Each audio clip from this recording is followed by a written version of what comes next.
Hai, perkenalkan, nama saya Devrio dan kali ini saya ingin membagikan sesuatu kepada kalian semua, yaitu sejarah perkembangan HAM atau hak asasi manusia.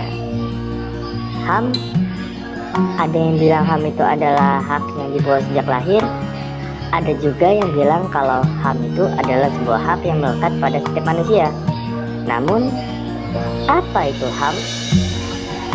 Menurut Undang-Undang Nomor 39 Tahun 1999, HAM adalah seperangkat hak yang melekat pada hakikat dan keberadaan manusia sebagai anugerah Tuhan Yang Maha Esa yang wajib dihormati, dijunjung tinggi, dan dilindungi oleh negara, hukum, pemerintah, dan setiap orang demi kehormatannya, serta perlindungan harkat dan martabat manusia. Singkatnya, HAM itu adalah kumpulan hak yang dimiliki setiap manusia sejak lahir, yang dijunjung tinggi dan dijaga dengan sangat baik. Selanjutnya adalah perkembangan HAM. Sejarah HAM di dunia dimulai dari 3 peristiwa besar. Yang pertama adalah Piagam Magna Carta pada tahun 1215 di Inggris. Pada saat itu terjadi perjanjian antara Raja John dari Inggris dengan para bangsawan.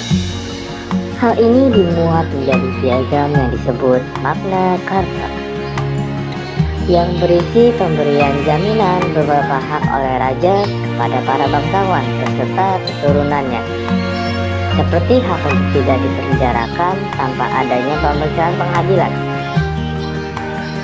Selanjutnya adalah Revolusi Amerika yang terjadi pada tahun 1776.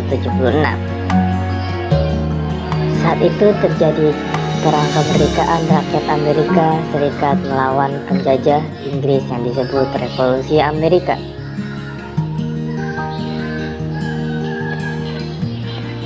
Declaration of Independence atau Deklarasi Kemerdekaan, dan Amerika Serikat menjadi negara yang merdeka pada tanggal 4 Juli 1776, dan itu merupakan hasil dari revolusi ini. Dasar independen itu berisi dasar dari pemikiran dari John Locke tentang hak alam, seperti hak hidup, hak kebebasan, dan hak milik. Yang ketiga adalah Revolusi Prancis yang terjadi pada tahun 1789. Revolusi Prancis adalah bentuk perlawanan rakyat Prancis kepada raja sendiri, yaitu Raja Louis ke-16 yang telah bertindak sewenang-wenang dan absolut. Hal tersebut tertuang dalam naskah Declaration des Droits de l'Homme et du Citoyen, yang berarti pernyataan mengenai hak-hak asasi manusia dan warga negara.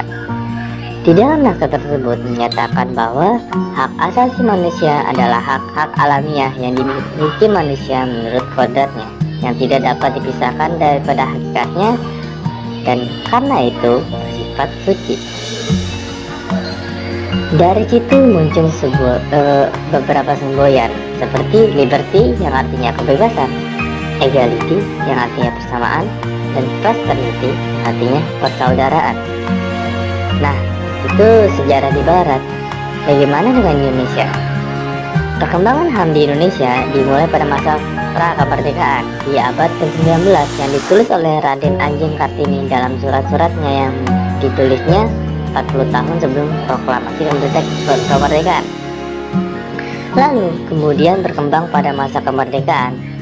Jadi perubahan perkembangan dalam HAM di Indonesia yang diawali dengan masa Orde Lama, di mana pada masa itu HAM diatur luas dalam Undang-Undang Dasar 1945. Kemudian pada masa Orde Baru yang menganggap HAM sebagai paham liberal atau barat yang bertentangan dengan budaya timur dan Pancasila. Lalu pada masa reformasi, di mana pemerintah meratifikasi 2 instrumen yang sangat penting dalam penegakan HAM. Oh iya, sekian dari saya dan Devrio dengan NIM 119462. Jika ada yang kurang, ya mohon maaf, dan sampai jumpa lagi. Bye bye.